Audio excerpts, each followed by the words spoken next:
حیدر حیدر عمن آخر حیدر حیدر حیدر شوق خنثر حیدر حیدر. انبیاء اولیاء یہ فقط اگر معجزات دکھاتے ہیں تو اپنی حقانیت کے لیے دکھاتے ہیں کہ ہم حق پر ہیں، لیکن کبھی اپنے ہدف کو پورا کرنے کے لیے معجزے کا استعمال نہیں کرتے. اب وہ کہیں نظر نہیں آئے گا. اپنے حق بیان کرنے کے لیے تو اب دکھائیں گے. اگر رسول چاند کے 2 ٹکڑے کر رہے ہیں تو اپنے ہدف کو پورا کرنے کے لیے نہیں کر رہے، وہ صرف یہ بتانے کے لیے کر رہے ہیں دیکھو میں خدا کی طرف سے بھیجا گیا ہوں، میرا اختیار ان چیزوں پر ہے. لیکن اگر ساتھ دو گے تو ہی یہ سسٹم بن سکے گا.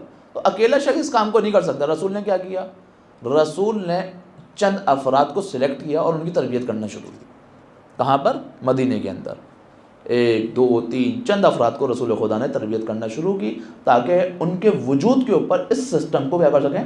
کھڑا کر سکیں. کیونکہ ایک الہی سسٹم کو بنانے کے لیے اس کے اندر کیا کیا چیزیں ہونی چاہیے. مثلا اگر اس کے اندر بینک چل رہا ہے تو وہ بھی اسلامی ہونا چاہیے. اس دور میں بھی ایسی تھا. اس دور میں جتنے بھی امیر افراد تھے کون تھے؟ سارے یہودی تھے. اب اگر کسی شخص کو کوئی لون چاہیے ہوتا تھا، کوئی کام ہوتا تھا تو یہودی دیا کرتے تھے. بدلے میں آپ نے سود دینا ہے. آج بھی یہ سسٹم ہے.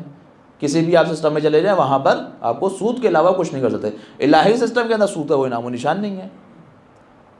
ایک الہی سسٹم کے اندر کیا ہونا چاہیے؟ اگر حقوق ہو تو وہ بھی اسلامی ہو، اگر اکنامکس ہو وہ بھی اسلامی ہو، اگر پولیٹکس ہو تو وہ بھی اسلامی ہو. یعنی ایک ایک چیز اس کے اندر الہی ہونی چاہیے، جب یہ جا کے اسلامی اسٹرکچر بنتا ہے. اس کے مقابلے میں دنیاوی بالکل مقابلے پر کیا ہے؟ وہ صرف کیا اس دنیا کا فائدہ دیکھو، آگے کا کوئی نہیں ہے. وہ سودی نظام ہو یہ وہ بہرحال جو بھی. تو رسول خدا نے افرادوں کی سلیکٹ کیا، ایسے افراد کو جن کے اندر یہ کوالٹیز موجود تھیں، جن کے اندر یہ قوت موجود تھی، جن کے اندر صلاحیت موجود تھی.